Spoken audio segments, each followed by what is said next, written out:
नमस्कार विद्यार्थी मित्रांनो, मी प्राध्यापक डॉक्टर साहेब गुलाबराव राठोड, राज्यशास्त्र विभाग प्रमुख, स्वर्गीय नितीन महाविद्यालय पाथरी, स्वामी रामानंद तीर्थ मराठवाडा विद्यापीठ नांदेड अंतर्गत BA सेकंड इयर पेपर 6वा आंतरराष्ट्रीय संबंध। विद्यार्थी मित्रांनो, या पेपरमधील एक अतिशय महत्त्वाचा जो सिद्धांत आहे निर्णयग्राही सिद्धांत। विद्यार्थी मित्रांनो, या सिद्धांतावर आज आपण चर्चा करणार आहोत।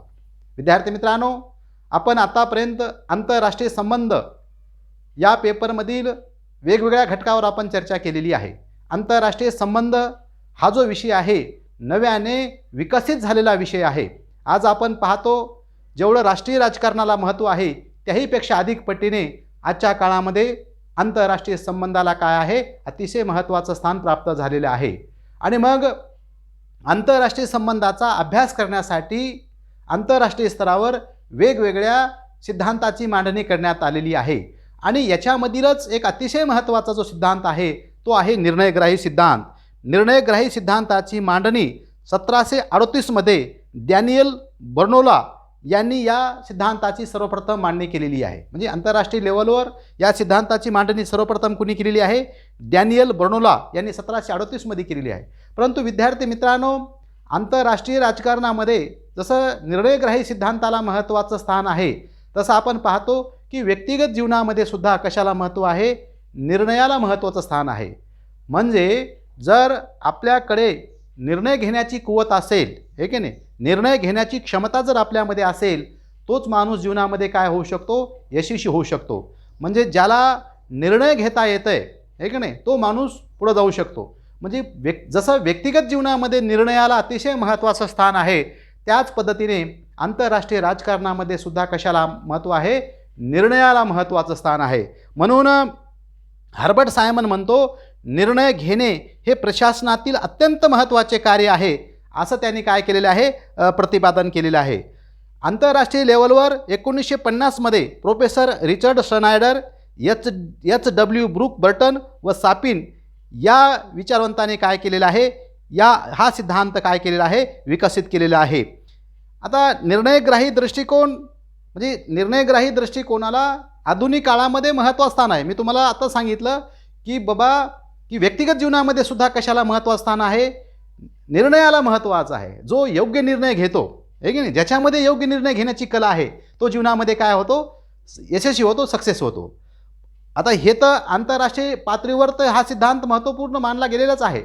परंतु हा सिद्धांत म्हणजे आधुनिक काळामध्ये जरी या सिद्धांताला अतिशय महत्त्वाचा सिद्धांत म्हणून ह्याला मान्यता प्राप्त झाली असली तरी म्हणजे प्राचीन काळामध्ये सुद्धा किंवा मध्ययुगीन काळामध्ये सुद्धा या सिद्धांतासंबंधी काय करण्यात आलेला आहे? अभ्यास करण्यात आलेला आहे। आपणास माहिती आहे की ग्रीक काळामध्ये सुद्धा म्हणजे ग्रीक काळामध्ये सुद्धा निर्णय घेण्याच्या प्रक्रियेचा अभ्यास झालेला आहे। किंवा आपल्याला माहीत आहे की भारतामधला जो विचारवंत आहे कौटिल्य यांनी एक अतिशय महत्त्वाची ग्रंथाची मांडणी केलेली आहे, अर्थशास्त्र। आणि मग अर्थशास्त्र या ग्रंथामध्ये सुद्धा राजाने कशा प्रकारे निर्णय घ्यावे या संबंधी त्यांनी विवेचन केलेले आहे। किंवा आपण पाहतो की पाश्चिमात्य जे विचारवंत आहे, पाश्चिमात्य विचारवंतामधील मॅकिवेली नावाचा विचारवंत आहे। मॅकिवेली या विचारवंताने द प्रिन्स नावाचा ग्रंथ लिहिलेला आहे। आणि त्या प्रिन्स ग्रंथामध्ये राजाने राज्यकारभार करताना अंतर्गत आणि बाह्य परिस्थितीमध्ये कशा प्रकारे निर्णय घ्यावे या संबंधीचं त्यांनी काय केलेलं आहे? विवेचन केलेलं आहे। म्हणजे निर्णय घेणे किंवा निर्णयासंबंधीचा जे काही विवेचन आहे ते प्राचीन काळापासून ते मध्ययुगीन काळामध्ये सुद्धा या सिद्धांताला काय आहे? महत्त्वाचं स्थान प्राप्त झालेलं आहे। परंतु आज आपण पाहतो की आंतरराष्ट्रीय राजकारणामध्ये, आहे की नाही, आंतरराष्ट्रीय राजकारणामध्ये निर्णयाला आणि जो निर्णय घेणारा व्यक्ती असतो किंवा आंतरराष्ट्रीय पातळीवर जे निर्णय घेत असतात त्या निर्णयाचा संपूर्ण जगावर किंवा त्या देशावर काय होत असतो? परिणाम होत असतो। म्हणून आजच्या काळामध्ये जर आपण बघितलं की आंतरराष्ट्रीय राजकारणामध्ये निर्णयाला काय आहे? अतिशय महत्त्वाचं स्थान प्राप्त झालेलं आहे। म्हणून आजच्या काळामध्ये हा सिद्धांत काय आहे? अतिशय महत्त्वाचं या सिद्धांताला मान्यता मिळालेली आहे।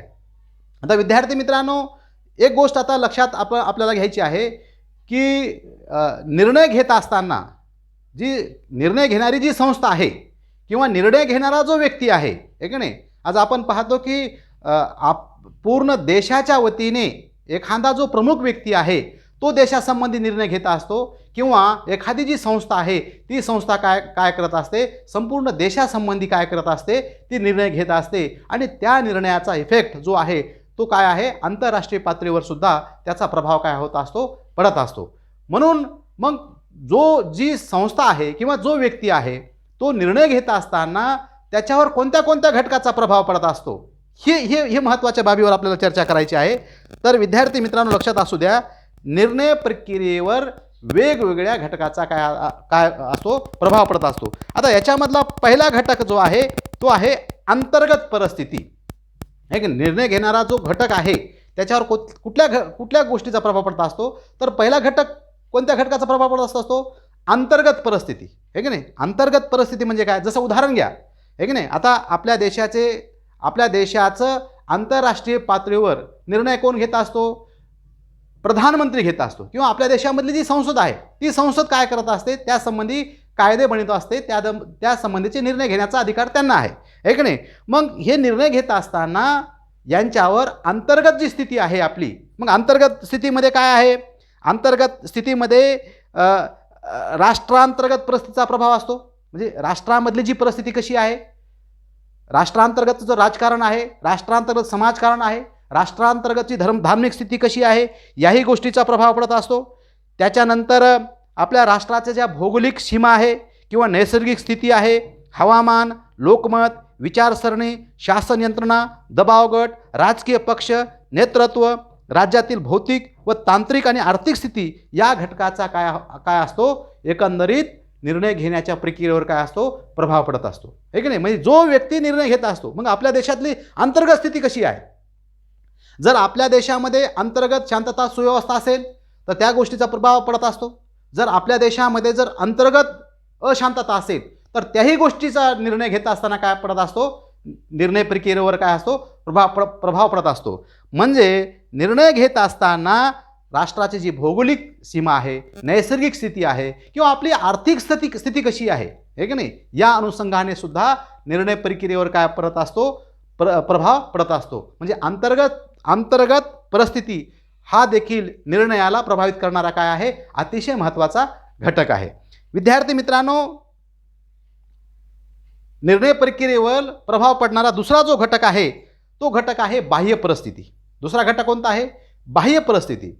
म्हणजे जसं उदाहरण घ्या की आपल्या देशाचा जो प्रमुख आहे तो आंतरराष्ट्रीय राजकारणामध्ये ज्यावेळेस तो निर्णय घेत असतो, हे की नाही, जसं आपल्या देशाच्या जी अंतर्गत स्थिती आहे, आपण जी सुरुवातीला सांगितलं की अंतर्गत स्थितीचा निर्णय प्रक्रियेवर प्रभाव पडत असतो, त्याचप्रमाणे बाह्य परिस्थितीचा देखील प्रभाव त्यांच्यावर पडत असतो. आता बाह्य परिस्थितीमध्ये काय आहे, बाह्य परिस्थितीमध्ये जागतिक संघटना आहे, जागतिक लोकमत आहे, सैनिकी संघटना आहे, आंतरराष्ट्रीय कायदे, बड्या शक्तीचे राजकारण इत्यादी घटकाचा देखील काय असतो, त्याचा परिणाम निर्णय घेत असताना पडत असतो. म्हणजे ज्या वेळेस एखादा प्रमुख व्यक्ती आहे तो आंतरराष्ट्रीय राजकारणामध्ये निर्णय घेत असतो, तर निर्णय घेत असताना बाह्य परिस्थितीचं म्हणजे जे एखादा आपण निर्णय जसं उदाहरण घ्या, एखाद्या वेळेस आपण भारत पाकिस्तान या संबंधीचा आपला जो प्रमुख आहे तो निर्णय घेतो. मग त्यावेळेस जागतिक लोकमत, आपण ज्या विषयावर चर्चा करणार आहोत किंवा ज्या संबंधी निर्णय घेणार आहोत, जागतिक लोकमत कसं आहे किंवा बड्या शक्ती कशा प्रकारचं राजकारण करत आहे, हे की नाही. जसं उदाहरण घ्या, ज्यावेळेस आपण पाकिस्तान संबंधी काही आंतरस्तरावर आपण निर्णय घेत असतो, त्याच वेळेस काय करतो, चीन कुणाचं समर्थन करत आहे, चीन पाकिस्तानचं समर्थन करत आहे. आणि मग त्यावेळेस आपला जो प्रमुख आहे, हे की नाही, त्यावेळेस या गोष्टीचा विचार करून तो काय करत असतो, तो निर्णय घेत असतो, हे की नाही. आज आपण पाहतो की जसं उदाहरण घ्या की आंतरराष्ट्रीय ज्या संघटना आहेत, हे संघटनेचं रोल काय आहे. जसं उदाहरण घ्या, आपण बघितलं कोरोनाच्या स्थितीमध्ये की जी आपली WHO ही जी संघटना आहे, काही आंतरराष्ट्रीय तज्ज्ञांचं असं मत बनलं की चीनला ती संघटना काय करीत आहे, पाठीशी घालत आहे. आणि म्हणून अमेरिकेने कोणता निर्णय घेतला, अमेरिकेने WHO मधून आम्ही बाहेर पडणार आहोत, अशा प्रकारे निर्णय त्यांनी घेतला. म्हणजे ज्या जागतिक संघटना आहे किंवा बड्या शक्तीचं जे काही राजकारण आहे, या गोष्टीचा देखील आंतरराष्ट्रीय राजकारणामध्ये निर्णय घेत असताना काय काय काय पडत असतो, प्रभाव पडत असतो. म्हणजे बाह्य परिस्थितीसुद्धा निर्णय प्रक्रियेमधला काय आहे, अतिशय महत्त्वाचा एक घटक आहे. ती एक सुद्धा महत्त्वपूर्ण भूमिका बजावण्याचं काम करते. आता विद्यार्थी मित्रांनो, याच्यामधला प्रभाव पडणारा तिसरा महत्त्वाचा घटक आहे तो म्हणजे व्यक्तिमत्त्वाचा प्रभाव, आहे की नाही. म्हणजे तो जो काही आंतरराष्ट्रीय पातळीवर निर्णय घेण्याची जी प्रोसेस आहे, एक प्रक्रिया आहे, आणि मग निर्णय कोण घेतो, निर्णय घेणाऱ्या व्यक्तीचं व्यक्तिमत्व कसं आहे, त्याचं नैतिक वर्तन कसं आहे, त्याचं एक प्रकारची राजकीय छबी त्याची कशी आहे, या गोष्टीचा देखील कशावर प्रभाव पडत असतो, निर्णय प्रक्रियेवर पडत असतो. म्हणजे जे राष्ट्रप्रमुख आहेत, जसं उदाहरण घ्या, आपल्या देशामध्ये पंडित जवाहरलाल नेहरूपासून ते आताचे जे प्रधानमंत्री आहे नरेंद्र मोदी, आपण पाहतो की त्याच्या अगोदर नंतर लालबहादूर शास्त्री असेल, इंदिरा गांधी असेल, अटल बिहारी वाजपेयी असेल, मनमोहन सिंग असेल, किंवा आताचे प्रधानमंत्री नरेंद्र मोदी असेल. म्हणजे ज्यावेळेस ते निर्णय घेत असतात त्यावेळेस त्या व्यक्तिमत्त्वाचा काय झालेला आहे, प्रभाव पडलेला आहे. आता आपण पाहतो की या अगोदरचे जे प्रधानमंत्री आहे मनमोहन सिंग यांचं आंतरराष्ट्रीय राजकारणामधील जी छबी होती ती शांतता आणि संयमाची छबी, अशा प्रकारची छबी त्यांची होती.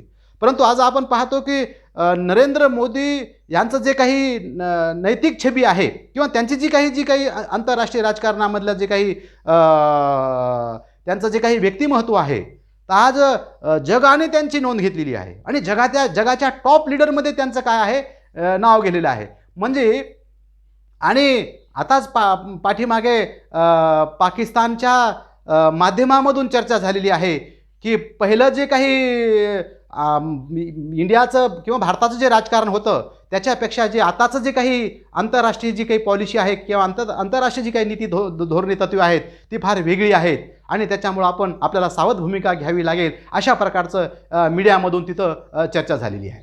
म्हणजे सांगण्याचं तात्पर्य असं आहे की जो प्रमुख आहे, की नाही, त्या प्रमुखाचा किंवा व्यक्तित्वाचा सुद्धा आंतरराष्ट्रीय राजकारणामध्ये निर्णय घेत असताना काय पडत असतो, प्रभाव पडत असतो. म्हणून तो एक अतिशय महत्त्वाचा निर्णय प्रक्रियेवरील एक प्रभावित घटक आहे. आता विद्यार्थी मित्रांनो, नंतरचा एक अतिशय महत्त्वाचा घटक आहे तो म्हणजे वातावरणाचा प्रभाव, आहे की नाही. म्हणजे निर्णय घेत असताना निर्णय प्रक्रियेमधला किंवा प्रभाव पडणारा आणखी एक अतिशय महत्त्वाचा घटक आहे, तो घटक आहे वातावरण, आहे की नाही. म्हणजे वातावरण म्हणजे देशांतर्गत वातावरण किंवा आंतरराष्ट्रीय स्तरावरील वातावरण कशा प्रकारचं आहे. म्हणजे निर्णय घेत असताना निर्णय प्रक्रियेवर वातावरणाचा किंवा त्या स्थितीचा देखील काय पडत असतो, फार मोठ्या प्रमाणात काय पडत असतो, प्रभाव पडत असतो. म्हणून आंतरराष्ट्रीय निर्णयग्राही प्रक्रियेमध्ये वातावरणाचा देखील काय आहे, एक अतिशय महत्त्वाची भूमिका किंवा प्रभाव पडत असतो. तो एक अतिशय महत्त्वाचा घटक आहे. आणि याच्यानंतरचा एक शेवटचा घटक आहे निर्णय प्रक्रियेवर प्रभाव पडणारा आणखी एक महत्त्वाचा घटक म्हणजे कार्यकारी मंडळ व विधिमंडळाचा प्रभाव, आहे की नाही. आज आपण पाहतो की देशामध्ये शासन संस्थेमधील काही महत्त्वाच्या व्यक्ती असतात, कार्यकारी मंडळ असते, त्याच्याबरोबर शासन संस्थेमधला एक अतिशय महत्त्वाचा घटक म्हणजे कायदे मंडळ, आहे की नाही. आता ज्यावेळेस एखादा जो प्रमुख असतो, आहे की नाही, प्रमुख असतो तो आपल्या देशाच्या वतीने तो निर्णय घेत असतो, आहे की नाही. निर्णय घेण्याचा अधिकार त्याला देण्यात आलेला आहे, परंतु त्या घेतलेल्या निर्णयाला त्यांच्याच कार्यकारी मंडळाचा पाठिंबा आहे का, आहे की नाही. किंवा ज्यावेळेस आपला जो प्रमुख आहे किंवा देशातला जो प्रमुख आहे तो निर्णय घेत असतो, तर घेतलेल्या निर्णयाला त्याला उत्तर कुठं द्यावं लागतं, कायदे मंडळामध्ये त्याला काय द्यावं लागतंय, उत्तर द्यावं लागतंय. म्हणजे कायदे मंडळाचं समर्थन नेतृत्वाला असणं काय आहे, गरजेचं आहे. जर कायदे मंडळाचा घेतलेल्या निर्णयाचा विरोध असेल तर त्याचा इफेक्ट कुठं पडत असतो, टोटल म्हणजे जनतेमध्ये त्याचा इफेक्ट पडत असतो.